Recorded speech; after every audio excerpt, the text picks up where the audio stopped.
जय हिंद बच्चों। पेश है आज का बजट। आज 1 फरवरी 2022 को वित्त मंत्री निर्मला सीतारमण जी ने अपने कार्यकाल का चौथा बजट पेश किया। सदन में पेपरलेस बजट पेश किया गया, मतलब वो टैबलेट के साथ आई, किसी पेपर के साथ नहीं आई। पेपर को उन्होंने नहीं पढ़ा, वो एक टैबलेट पे, एक टैब पे बजट को उन्होंने बताया, उसके मुख्य बिंदु पेश किए। इससे पहले हमारी जो वित्त मंत्री हैं निर्मला सीतारमण जी ने 2021 में सबसे पहले कागज रहित बजट पेश किया था। तो पूछा जाए पहला पेपरलेस बजट 2021, ठीक है। यह एक ऐतिहासिक कदम था।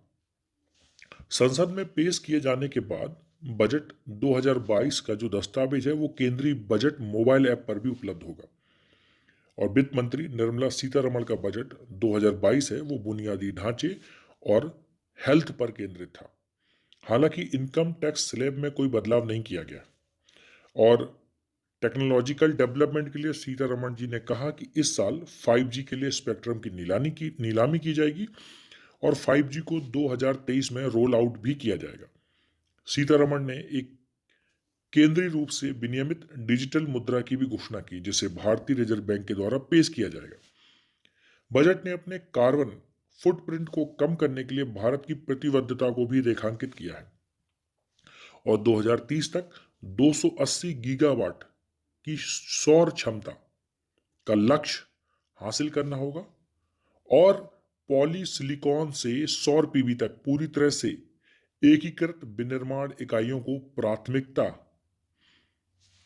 देने वाले उद्योगों को प्रोत्साहन दिया जाएगा और इसके लिए अतिरिक्त 19,500 करोड़ रुपए का एक अलग से आवंटन है। कार्बन फुटप्रिंट को कम करने और अक्षय ऊर्जा के उपयोग को बढ़ावा देने के लिए कई और उपाय और प्रोत्साहनों की भी उन्होंने घोषणा की है। अब चलिए, सबसे पहले इनकम टैक्स को लेकर लोग बड़ा उम्मीद करते हैं बजट में, क्योंकि भारत के लिए दुनिया की सबसे तेजी से बढ़ती अर्थव्यवस्था का टैग बनाए रखना है। इसलिए वित्त मंत्री निर्मला सीतारमण ने इस बजट में व्यक्तिगत आयकर श्रेणी के लिए कर स्लैब में किसी भी नए बदलाव की घोषणा नहीं की है। यानी इनकम टैक्स स्लैब में कोई भी चेंज नहीं है, कोई भी रियायत नहीं है। यह उम्मीद भी थी कि वर्तमान आयकर व्यवस्था में कुछ वृद्धिशील परिवर्तन करके उसको बजट में पेश किए जाएंगे, लेकिन कोई महत्वपूर्ण बदलाव की घोषणा नहीं की गई। हालांकि सीतारमण जी ने यह भी कहा कि करदाता अब 2 साल के भीतर आईटी रिटर्न अपडेट कर सकेंगे। अगर कोई त्रुटि हो गई है, कोई गलती हो गई, तो उसको ठीक करने का अवसर प्रदान करने के लिए करदाता अब प्रासंगिक निर्धारण वर्ष के 2 साल के भीतर अपना आयकर रिटर्न दाखिल कर सकते हैं, उसमें संशोधन करते हैं। अब ये एक और है, वर्चुअल डिजिटल प्रॉपर्टी या आवासीय डिजिटल संपत्ति के हस्तांतरण से होने वाले किसी भी आय पर 30% का कर लगेगा। ऐसी संपत्ति के उपहार पर प्राप्तकर्ता द्वारा इस कर का भुगतान किया जाएगा। मतलब जिसको ये प्रॉपर्टी मिलेगी, आवासीय डिजिटल संपत्ति, वर्चुअल डिजिटल प्रॉपर्टी, वही उस पर 30% टैक्स का भुगतान करेगा जो उसकी वैल्यू होगी। अब ऐसी संपत्ति के उपहार पर जो भुगतान किया जाने वाला कर लगेगा वो कौन देगा? वो जिसको मिल रही है। सहकारी समितियों और कारपोरेट्स के बीच एक समान अवसर प्रदान करने के लिए सहकारी समितियों के लिए कर को घटाकर 15% कर दिया गया है और सहकारी समितियों पर जो अधिभार था, है ना, टैक्स के ऊपर जो टैक्स था, उसको घटाकर 7% कर दिया है। पिछले वित्त वर्ष में 7.3% के कॉन्ट्रैक्शन के बाद मार्च में समाप्त होने वाले वित्तीय वर्ष में भारतीय अर्थव्यवस्था के 9.2% के विस्तार का अनुमान है। अपने सीतारमण जी ने मोदी सरकार के दूसरे कार्यकाल का चौथा बजट पेश किया। उन्होंने कहा कि इस वित्तीय वर्ष का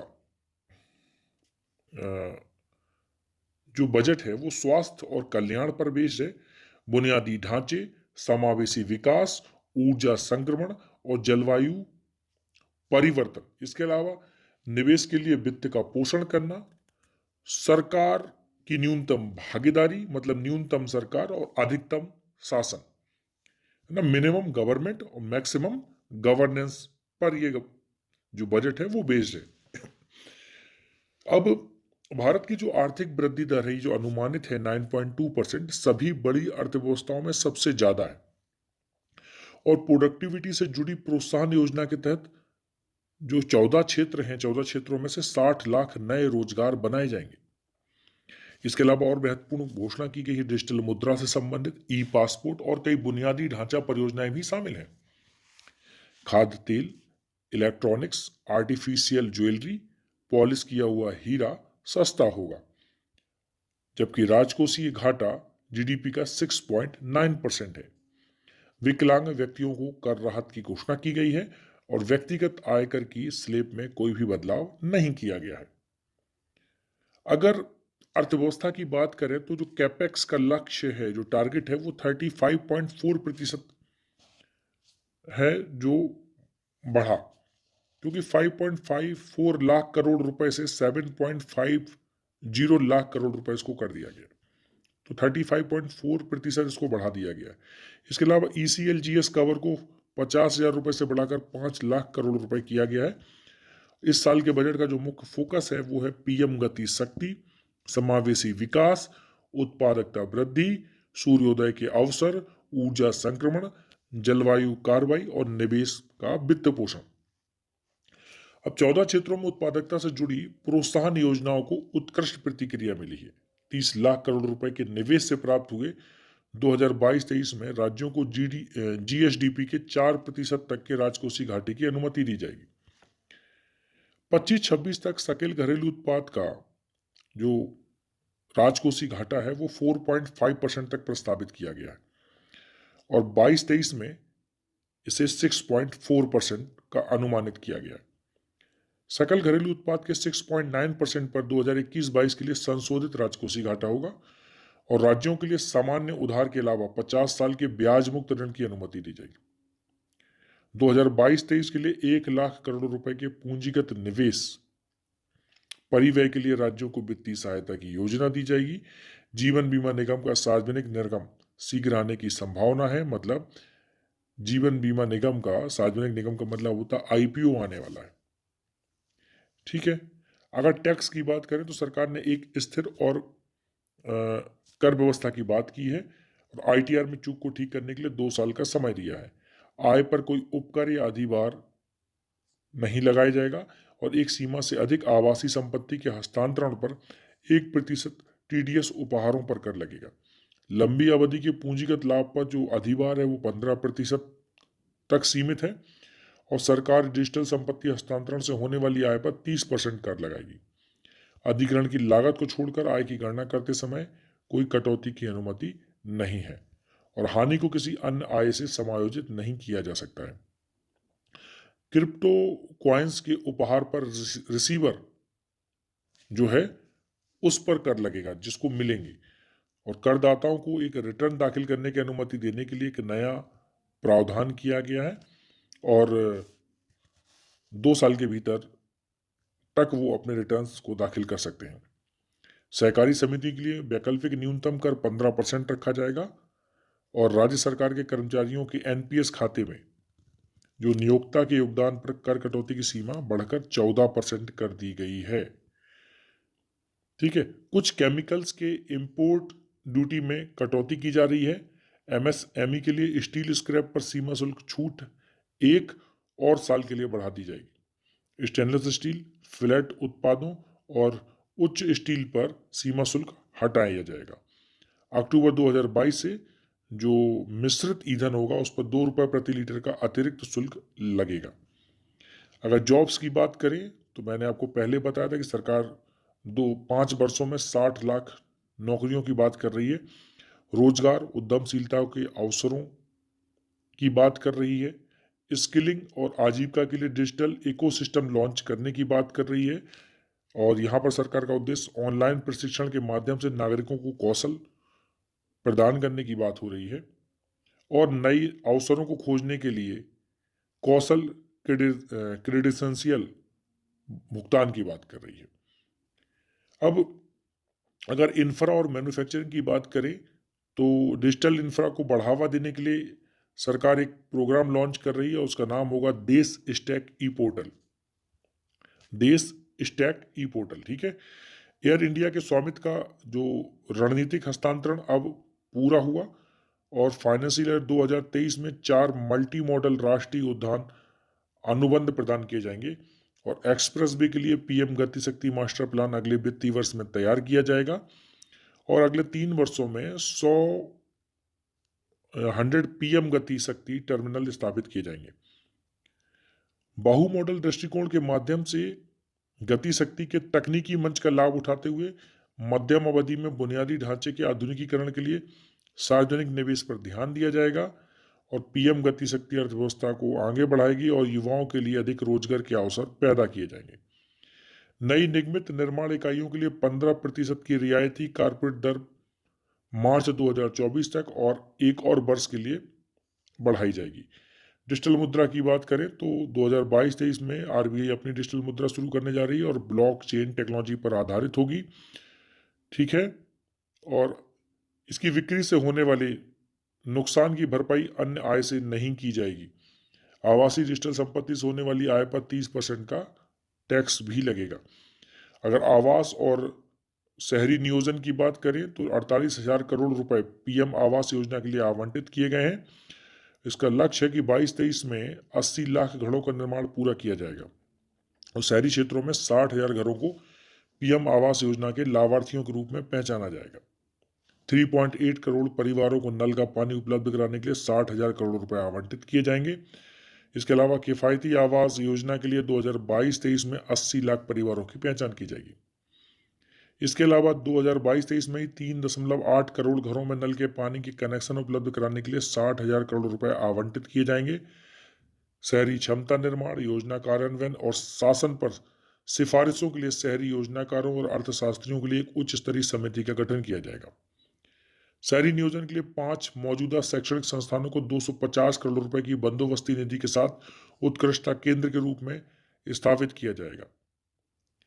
शहरी नियोजन के लिए एक उच्च स्तरीय पैनल गठित किया जाएगा जिसके माध्यम से शहरी क्षेत्रों में सार्वजनिक परिवहन के उपयोग को बढ़ावा देने का काम किया जाएगा। मतलब लोग अपने निजी वाहनों का इस्तेमाल कम करें और सार्वजनिक परिवहन का इस्तेमाल बढ़ाएं। सहकारी समितियों के लिए कारपोरेट के समान न्यूनतम वैकल्पिक कर को घटाकर 15% करने का प्रस्ताव है। अब एमएसएमई और स्टार्टअप की अगर बात कर लें तो 5 वर्षों में अगले एमएसएमई को रेट करने के लिए 6,000 करोड़ रुपए का कार्यक्रम बनाया गया है। उद्यम, ई श्रम, एनसीएस और असीम पोर्टल जैसे एमएसएमई को आपस में जोड़ा जाएगा और उनका दायरा बढ़ाया जाएगा। वे अब जीसी, बीसी और बीबी सेवाएं प्रदान करने वाले लाइव ऑर्गेनिक डेटाबेस वाले पोर्टल के रूप में प्रदर्शन करेंगे, जैसा कि क्रेडिट सुविधा, उद्यमशीलता के अवसरों को बढ़ाना, कृषि उपज मूल्य श्रृंखला के लिए कृषि और ग्रामीण उद्यमों में स्टार्टअप को वित्त पोषण के लिए नाबार्ड के माध्यम से पूंजी जुटाना और ड्रोन शक्ति के लिए स्टार्टअप को बढ़ावा दिया जाएगा। ड्रोन निर्माण को प्रोत्साहन देने का काम सरकार कर रही है। पीई और वीसी के स्टार्टअप में 5.5 लाख करोड़ रुपए का निवेश किया जाएगा और इसके लिए एक विशेषज्ञ समिति का गठन किया जाएगा। स्टार्टअप के लिए मौजूदा कर लाभ जिन्हें लगातार 3 वर्षों के लिए करों के मोचन की पेशकश की गई थी और 1 वर्ष तक के लिए बढ़ा दिया जाएगा। अब बात करते हैं एग्रीकल्चर की। एमएसपी संचालन के लिए गेहूं और धान की खरीद के लिए सरकार 2.3 लाख करोड़ रुपए का भुगतान करेगी। 2022-23 को बाजरा के अंतर्राष्ट्रीय वर्ष के रूप में घोषित किया गया है। छोटे किसानों और एमएसएमई के लिए नया उत्पाद विकसित करेगा रेलवे और आयात कम करने के लिए घरेलू तिलहन उत्पादन बढ़ाने की भी योजना लाई जाएगी। फसल मूल्यांकन के लिए किसान ड्रोन, भूमि रिकॉर्ड और कीटनाशकों के छिड़काव से कृषि क्षेत्र में प्रौद्योगिकी की लहर चलने की उम्मीद की जा रही है। केन बेतवा नदी जोड़ने की 44,605 करोड़ रुपए की परियोजना की भी घोषणा की गई है। 5 नदियों को जोड़ने के लिए डीपीआर के मसौदे को अंतिम रूप दे दिया गया है और वित्त स्टार्टअप ग्रामीण उद्यमों की सहायता के लिए प्रोत्साहन होंगे। गंगा नदी गलियारे के लिए प्राकृतिक खेती को बढ़ावा दिया जाएगा और मंत्रालयों के द्वारा खरीद के लिए पूरी तरह से पेपरलेस ई बिल प्रणाली शुरू की जाएगी। कृषि वानिकों को अपनाने के लिए किसानों को वित्तीय सहायता प्रदान की जाएगी और तिलहन आयात पर निर्भरता कम करने के लिए घरेलू योजना की शुरुआत की जाएगी। अब सरकार इलेक्ट्रिक व्हीकल पे भी बड़ा फोकस कर रही है। ऑटोमोबाइल के लिए ईवी चार्जिंग स्टेशनों की अनुमति देने के लिए बैटरी स्वैपिंग नीति तैयार की जाएगी और निजी क्षेत्र को एक सेवा के रूप में बैटरी और ऊर्जा के लिए टिकाऊ और अभिनव व्यवसाय मॉडल बनाने के लिए प्रोत्साहन किया जाएगा। बात की जाए शिक्षा और कौशल की, प्राकृतिक शून्य बजट जैविक खेती की बात की जा रही है। आधुनिक कृषि की जरूरतों को पूरा करने के लिए राज्यों को कृषि विश्वविद्यालयों के पाठ्यक्रम को संशोधित करने की बात की जा रही है। पीएम ई विद्या के एक वर्ग एक टीवी चैनल के कार्यक्रम का 12 से 200 टीवी चैनल तक विस्तार किया जाएगा। यह सभी राज्यों को कक्षा 1 से 12 के लिए क्षेत्रीय भाषाओं में पूरक शिक्षा प्रदान करने में सक्षम बनाएगा। शिक्षा प्रदान करने के लिए स्थापित किया जाएगा डिजिटल विश्वविद्यालय और इस पर किया जाएगा काफी रिसर्च। कोविड के कारण औपचारिक शिक्षा के नुकसान की भरपाई के लिए बच्चों को पूरक शिक्षा प्रदान करने के लिए एक कक्षा एक टीवी चैनल लागू किया जाएगा। गतिशील उद्योगों की जरूरत को पूरा करने के लिए राष्ट्रीय कौशल योग्यता फ्रेमवर्क प्लान शुरू किया जा रहा है। वित्त और समावेश की अगर बात करें तो निवेश को उत्प्रेरित करने के लिए 2022-23 में राज्यों को 1 लाख करोड़ रुपए की वित्तीय सहायता दी जाएगी। 2022 और 23 से शुरू होने वाले ब्लॉकचेन तकनीक का उपयोग करते हुए आरबीआई द्वारा डिजिटल रुपया पेश करने का प्रस्ताव लाया गया है। इंफ्रास्ट्रक्चर में निजी पूंजी बढ़ाने के उपाय किए जाएंगे और डिजिटल रुपया 2023 तक शुरू भी हो जाएगा। 1.5 लाख डाकघरों में से 100% कोर बैंकिंग प्रणाली शुरू की जाएगी, जिससे वित्तीय समावेशन और net banking, mobile banking, ATM के माध्यम से खातों तक पहुंच और डाकघर खातों और बैंक खातों के बीच धन का ऑनलाइन ट्रांसफर भी होगा। यह विशेष रूप से ग्रामीण क्षेत्रों में किसानों और वरिष्ठ नागरिकों के लिए सहायक होगा। संकल्प प्रक्रिया की दक्षता को बढ़ाने के लिए आईबीसी संशोधन, मतलब सीमा पार दिवाला समाधान को सुगम बनाना और कंपनियों के स्वैच्छिक समापन में तेजी लाने के लिए डिजिटल भुगतान को प्रोत्साहित करने के लिए अनुसूचित वाणिज्यिक बैंकों द्वारा 75 जिलों में 75 डिजिटल बैंक स्थापित किए जाएंगे। तेजी से विवाद समाधान प्रदान करने के लिए गिफ्ट शहर में अंतर्राष्ट्रीय मध्यस्थता केंद्र स्थापित किया जाएगा और विश्व स्तरीय विश्वविद्यालयों को घरेलू नियमन से मुक्त गिफ्ट और आईएफएससी में अनुमति दी जाएगी। अगर स्वास्थ्य की बात की जाए तो राष्ट्रीय डिजिटल स्वास्थ्य पारिस्थितिक तंत्र के लिए खुला मंच शुरू किया जाएगा। इसमें स्वास्थ्य प्रदाताओं और स्वास्थ्य सुविधाओं की डिजिटल रजिस्ट्रियां और स्वास्थ्य सुविधाओं तक सार्वजनिक पहुंच की बात होगी।